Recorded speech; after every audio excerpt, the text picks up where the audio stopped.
ये शुरू करते हैं। देखते हैं प्रश्न नंबर 1, नंबर सिस्टम। निम्न में से कौन सी संख्या 9 से विभाज्य है?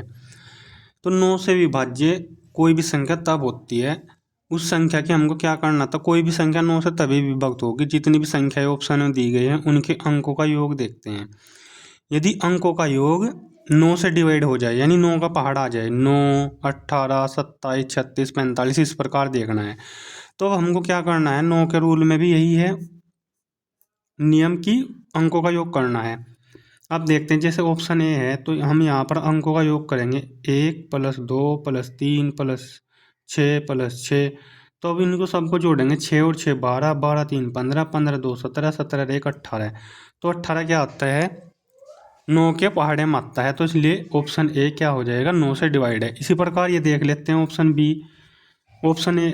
अब ये देख लेते हैं, 4 2 6, 6 5 11, 11 6 17, 17 3 20, तो ये 20 आ गया। आगे देखते हैं, 3 2 5, 5 और 4 9, 9 और 5 14, 14 और 8 22। इसी प्रकार डी ऑप्शन देखते हैं, 2 4 6, 6 12, 12 5 17, 17 2 19। तो ऐसी संख्या कौन सी है जिनके अंकों का योग 9 से डिवाइड होता है? ऑप्शन ए है। वीडियो आगे प्रश्न नंबर आगे देखते हैं। प्रश्न नंबर 2, नीचे दी गई कौन सी संख्या 12 से पूर्ण से विभाज्य है? अब डायरेक्ट 12 से ना डिवाइड करके हमको जब बड़ी संख्या आती है, 9 से ऊपर की संख्या आती है, 10 या 11 12, तो हमको क्या करना है कि जो संख्या दी गई है 12, तो 12 को दो संख्या दो फैक्टर कर लेना है, दो छोटी संख्या में तोड़ लेना। जैसे 6 × 2 6 दूनी 12। इसी प्रकार देखेंगे 3 × 4 3 चौक 12। लेकिन हमको ऐसा जोड़ा लेना है जो सहअभाज्य संख्या का हो। और सहअभाज्य संख्या की पहचान क्या है कि दो संख्याएं ए और बी, यदि इनका में से एक हो तो वह संख्या क्या होगी, सहअभाज्य होगी। जैसे यहाँ पर हम देखते हैं, यानी में से होता है कॉमन, तो 6 और 2 में कॉमन आता है 2, तो इनका में से एक नहीं 2 है, तो इसलिए ये जोड़ा सहअभाज्य नहीं है, को प्राइम्स। यहाँ देखते हैं 3 और 4, 3 और 4 में इनका में से एक है, तो इसलिए संख्या क्या होगी, सहअभाज्य होगा ये जोड़ा, यानी ये संख्या का जोड़ा जो है ये सहअभाज्य होगा। अब जब संख्या दोनों सहअभाज्य हैं, अब इनका में से एक है, ये पहचान होगी। अब हमको ध्यान रखना है कि सहअभाज्य संख्याओं का में से क्या होता है, यदि आ जाए डायरेक्ट प्रश्न में तो 1 होता है। दो सहअभाज्य संख्याओं का लय से कितना होता है, तो उनका गुणनफल आता है जो संख्या दी गई है। अब जब दोनों संख्याएं सहअभाज्य हैं, पहचान हो गई, उनका में से एक है, तब यदि दोनों संख्याएं तीन व संख्या, यानी जब कोई संख्या चेक करेंगे तो वह संख्या 3 से भी डिवाइड हो और 4 से भी। जब 3 और 4 से दोनों से कोई संख्या डिवाइड होगी तो वह उनके गुणनफल से भी डिवाइड होगी, यानी 12 से। तो अब यहाँ पर हम 3 का योग करते हैं, यानी 3 के में भी हमें 3 से डिवाइड करने का मतलब ये है कि हमको संख्या का योग करके देखना है। अब यहाँ पर योग करते हैं, जब हम इनका योग करेंगे तो 22 आएगा, यहाँ पर 29 आएगा, ऑप्शन सी का 24 आता है, ऑप्शन डी का 29 आता है। तो 3 के पहाड़े में ना 22 आता ना ही 29, यहाँ पर 24 आता है, तो ऑप्शन सी हो जाएगा। लेकिन यहाँ पर ऑप्शन केवल सी है जो 3 से डिवाइड होता है यदि इस संख्या में, तो इसलिए हमने 3 से ही चेक करी वैल्यू। यदि दो ऑप्शन ऐसे जाते जो 3 से डिवाइड हो जाते, तब फिर हम कन्फर्म करते 4 से कौन सा ऑप्शन डिवाइड होगा। जो संख्या 4 से डिवाइड हो जाती वही संख्या फिर वह 3 से भी डिवाइड थी, 4 से भी, तो वह संख्या उनके गुणनफल से भी डिवाइड हो जाती 12। तो लेकिन यहाँ पर एक ही वैल्यू से काम चल गया, 3 से चेक करके, तो ये ऑप्शन सी हो जाएगा, ये ध्यान रखना है। अब आगे देखते हैं प्रश्न नंबर 3, यदि संख्या इतनी 90 से विभाज्य है तो ए तथा बी का योग ज्ञात करो। तो डायरेक्ट 90 को हम क्या करेंगे, दो संख्याओं में तोड़ेंगे, 9 × 10 या 18 × 5, तो सहअभाज्य में तोड़ेंगे। अब इनका में से कितना है, 1। अब इसी ऑप्शन से इसी वाले से हम कर लेते हैं, 9 × 10। तो जैसे हमने 2 टुकड़े लिए हैं, 9 × 10 फैक्टर बोल सकते हैं। तो कोई भी संख्या यानी 10 से चेक करते हैं तो इकाइकांक देखना होता है। जो संख्या दी गई है यहाँ पर, इसका इकाइकांक b है, तो b का मान क्या होना चाहिए? जो 10 से डिवाइड हो जाएगा 0 होना चाहिए।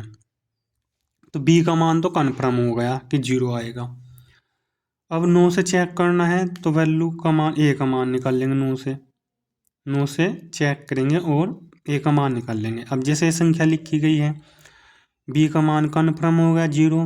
9, अब 9 से डिवाइड यानी 9 से हमें देखना है कि संख्या विभक्त है, तो योग करेंगे।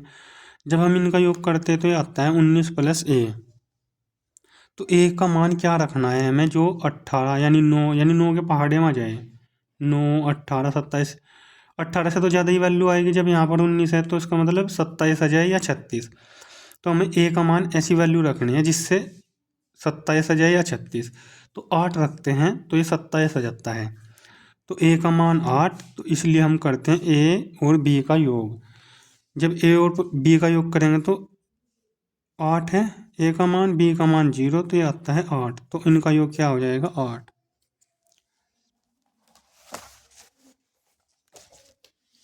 अब देखते हैं प्रश्न नंबर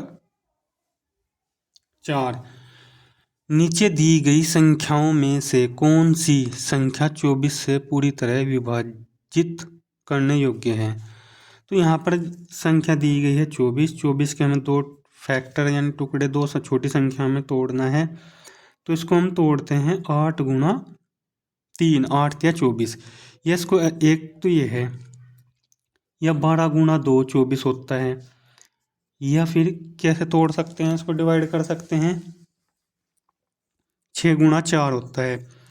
लेकिन हमें क्या करना है कि ऐसा जोड़ा लेना है जो कोप्राइम संख्या होगा, यानी सहअभाज्य संख्या होगा। जैसे इससे पहले प्रश्न में चेक करा तो यहाँ पर यही संख्या, तो चेक करने का मेथड क्या है कि उन संख्याओं का जो संख्या तोड़ी है, दो छोटी संख्या हैं, उनका में से एक हो।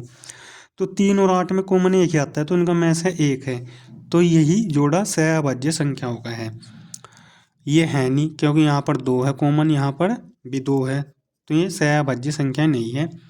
तो अब हमें चेक करना है कौन सी संख्या 3 से और 8 से डिवाइड होगी। यदि चारों ऑप्शन 3 से डिवाइड हो जाते हैं तो फिर हमें 8 से चेक करना है। यदि चारों ऑप्शन में से केवल एक ऑप्शन ऐसा आता है जो 3 से डिवाइड है, तो फिर हमें 8 से चेक करने की ज़रूरत नहीं है। तो योग करते हैं, 4, 1, 5, 5 और 7, 12, 12, 4, 16, 16, 4, 20,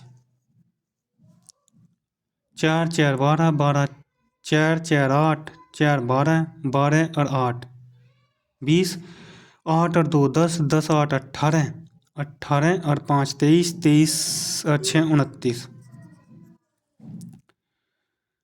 4, 3, 7, 7 और 6, 16, 16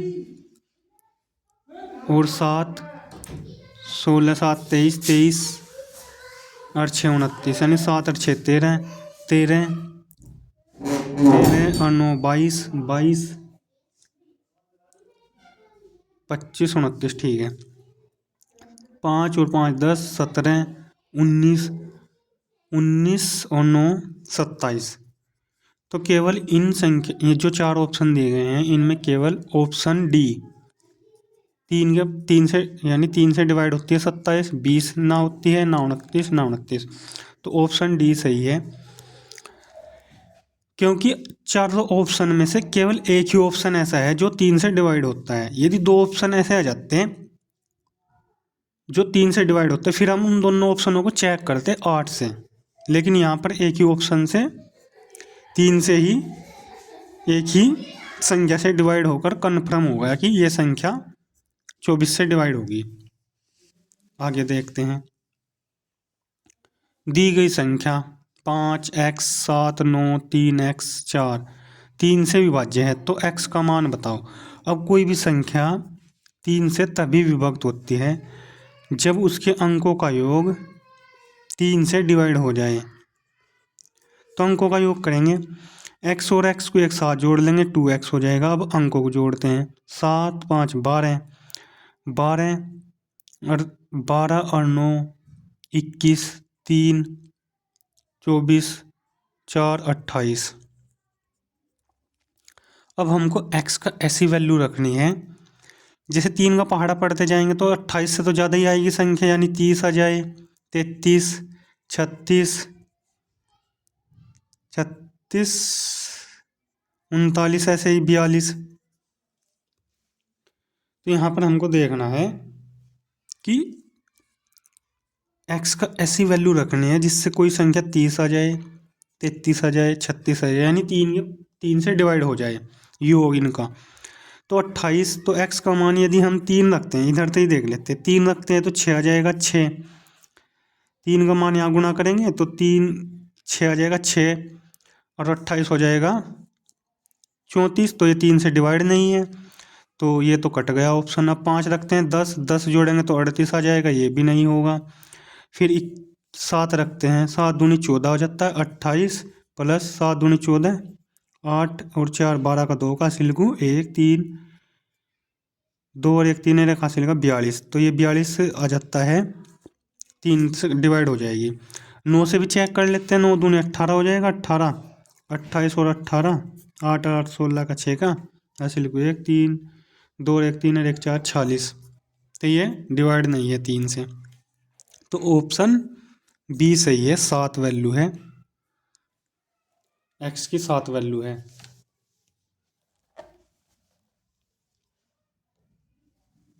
अब देखते हैं, यदि संख्या दी गई है और 11 से भाज्य है तो a का मान बताओ। 11 से विभाज्य या भाज्य, 11 से कोई भी संख्या, 11 का रूल ये कहता है कि जो संख्या दी गई है उसके समस्त स्थानों का योग और विषम स्थानों का योग का अंतर 0 हो, या 11 का गुणांक हो, यानी पहाड़ा, ऐसे। तो यहाँ पर रखते हैं 7 + 3, नहीं अभी नहीं, सॉरी, 7 3 8 a 6 a। तो यहाँ पर नंबर डालते हैं 1 2 3 4 5 6। तो यहाँ पर जो सम स्थान है, सम का मतलब 2 4 6, ये इनका योग करते हैं। 6 है, 8 है, 14, 14 और 7 21। अब विषम स्थानों का योग करते हैं, तो 3, 1 a और 1 a 2 a। अब जो सम और विषम स्थान है इनके अंकों का योग करने के बाद अंतर करते हैं, यानी योग बड़े योग में से छोटा योग घटाते हैं। अब यहाँ पर a का मान ऐसी वैल्यू पुटअप करनी है, रखनी है कि या तो 0 आ जाए, इसका मान क्या आ जाए, 0। 0 तब आएगा यदि प्लस के 21 है, तो यहाँ पर भी 21 आ जाए माइनस के, तो प्लस और माइनस की संख्या सेम होती है तो वो 0 आ जाता है। जैसे प्लस के 2 और माइनस के 2 बराबर 0, यानी माइनस के 2 और प्लस के 2 0। तो यहाँ पर या तो हम बनाएं 21, या ऐसी संख्या लें कि 11 बन जाए घट कर। तो यहाँ पर हम रखते हैं 6 रखते हैं, जैसे 6 रखेंगे तो यह हो जाएगा, गुणा करेंगे 6 दूनी 12, 12 और 3 15। तो ये तो 0 आती नहीं वैल्यू, 15 आती है, या फिर 0 से बड़ी होती 11, ये तो यहाँ पर आती नहीं वैल्यू, 6 से काम नहीं चला। अब रखते हैं 3, 6 आ जाएगा, 6 3 दूनी 6 और 6 जोड़ के 3 और 3 6 हो जाएगा, नहीं सॉरी, यहाँ पर a का मान 3 रखते हैं, ऑप्शन बी। तो ये हो जाएगा 3 दूनी 6 और 3 9, 9 में से हम 21 में से 9 घटाएंगे, ये भी नहीं आता 0 ना, यानी 9 घटाते हैं तो 21 12 आता है। तो ये वैल्यू ना, ये ना 0 आई ना 11, तो ये 12 आई, ये भी ऑप्शन कट और ये भी कट। अब देखते हैं ऑप्शन सी। तो यहाँ पर हम रखते हैं a का मान 9, तो 9 गुणा 2 18 हो जाएगा, 18 + 3 21। तो ये माइनस के 21 और ये प्लस के 21 इक्वल टू 0। तो यहाँ पर a का मान सी होगा। ऐसे चेक करना है। वीडियो अच्छी तो लाइक करना।